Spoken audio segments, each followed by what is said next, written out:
Hi, it's C. So I hear this a lot. People always tell me my voice is so good and I should be in voiceovers. And they want me to tell them how to be in voiceovers. So today I'm going to share with you a video I did a little while ago about how to break into the world and business of voiceovers.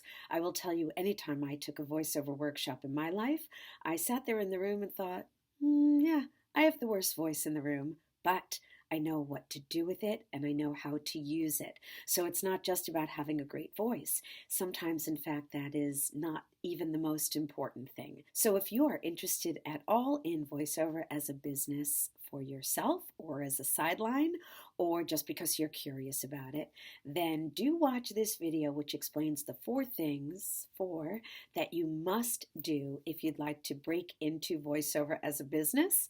If you have any other questions, you can certainly be in touch with me, but I hope that you find this super helpful. Enjoy. I'm going to talk about voiceovers today. So let me just go through a few things you need to think about if you're even considering trying to dip your toe into the world of voiceover.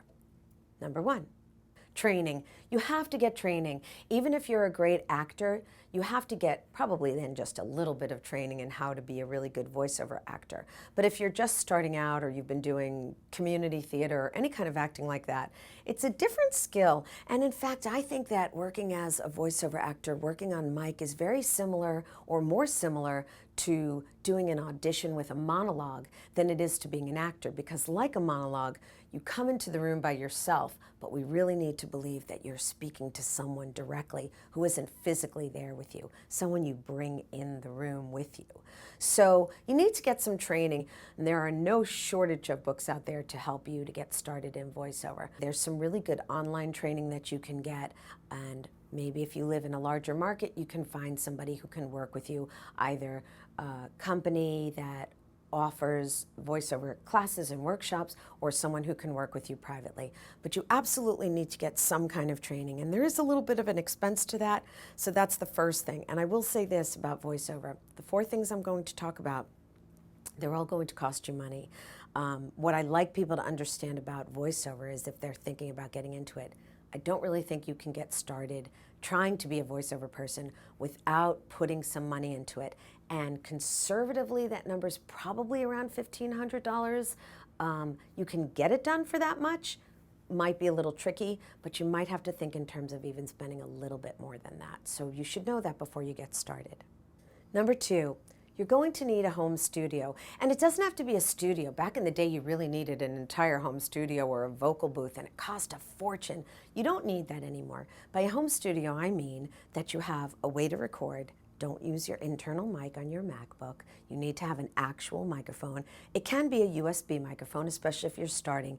The nice thing is, with technology being as ubiquitous as it is, you can get a good microphone, a good USB microphone nowadays for less than $150. So it's not a huge investment there, but you do need a microphone. You need some kind of way to record. So if it's USB, you can do it right through your laptop. If you do get a more sophisticated microphone, it will require that you invest in some other hardware as well.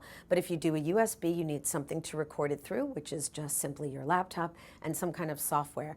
And Audacity is a free software program that's really good now. When I first started working as a voiceover actor, it was a little unstable. There were definitely a few times I recorded a great, perfect take and then found out that Audacity crashed and I hadn't recorded it at all. But nowadays it's very stable and it's a good program, and it doesn't cost a thing, so you can download it, and there you are, set right out of the gate, just like that. The only thing I will say though is understand that sound bounces, so hard parallel surfaces like walls, they're not your friend. The restaurant you go to that you say it's very noisy, it's probably not just because there's a lot of people in it. It's probably because they have a lot of hard, straight surfaces. That's why sometimes you'll notice that restaurants have fabric on the walls or even drape things on the ceiling to try and absorb some of that sound instead of it bouncing back and forth from their straight, hard granite walls. That's a fancy restaurant that you're going to. Anyway, so you need some soft things to absorb the sound. That's why a lot of people start, if they have a good closet, they put their microphone in their closet in front of their clothes, which are soft and rolled. They're not straight. They're absorbing sound. And you can, even if you have just a straight closet, open the doors and put your microphone in front of that. If you have a walk-in, that's even nicer. And that right to get started is a good home studio. So something like that, but you will need that, and that's your second investment and expense. Number 3, you're going to need to make a demo. It's just the way the world is nowadays. You cannot get jobs without submitting your demo. You can't get an agent or someone to represent you, or even just local jobs without having a demo to send to people. The trick with the demo is that it's that catch-22. When I was growing up in New York, you were able to get your working papers when you were 14, but you couldn't get working papers unless you had a job, but you couldn't get a job unless you had your working papers. So it's kind of that same catch-22. Your demo ostensibly is samples of jobs that you've done, but I just finished telling you you can't get the jobs without the demo. So that's a little bit tricky. There's ways to work around it. One, you can get free jobs. If you know anyone who owns a business, maybe they'd be thrilled to have you record something for them for free. There's local television stations that would be happy to have you record things for free. Or maybe you can record someone's voice prompts, what's called IVR telephony. That's always how I say it. I might be pronouncing that wrong, to be perfectly honest with you. So if I was going to say that word as a voiceover, I'd look it up first to make sure I was saying it right. But maybe you can record someone's IVR, their voice prompts. You've reached the offices of, I don't know, Bob's Plumbing.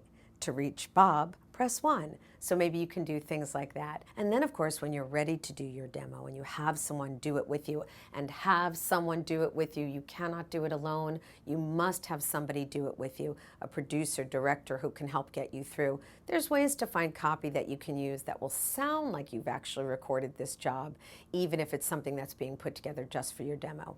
That probably is going to be the biggest expense of getting started as a voiceover artist, is recording the demo. But make sure that you do a good one. I know it's tempting to sign on to those classes that say, 10 weeks will train you and then you'll end up with a demo at the end. But don't fast track it like that. You need to really be ready to take jobs. You need to have enough experience. You need to be comfortable enough in front of the microphone. And then you want a demo that's been put together well, just specifically for you, because it's your calling card. Literally, it's your calling card, and you want it to be a good one. And that brings us to the last thing, number 4.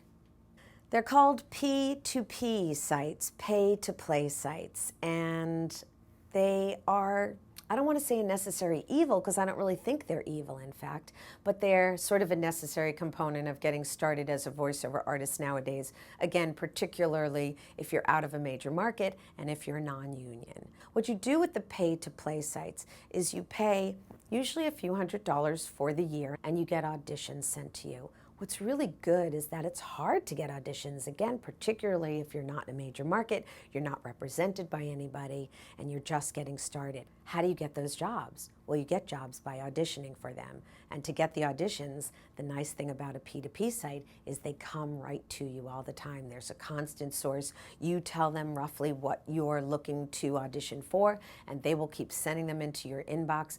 And it's great because you get a lot of experience auditioning. You can do them over and over and over again, and sometimes that's really the great benefit of them. It's not even necessarily working. It's being able to have the opportunity to practice auditioning so that when you do have bigger and better jobs as you move along in your career coming your way, you know how to audition and you feel comfortable in front of the mic doing an audition. And then you'll use your Audacity software to put that audition together in a really good way and to send it to them. There's some rules about how to do that as well, like don't ever record all of the copy, because there are some people out there who are looking to take your audition and use it as a job without paying you for it. There's no reason for you to ever record all of the copy. They can tell what you can do before you get to the end of that 30-second spot or that end of that second paragraph if it's a different kind of audition. But it gives you great experience, and that, again, is going to be the biggest expense that you're going to put in as you get started as a voiceover person. So, 4 things if you want to get started in voiceover. Number 1, get training.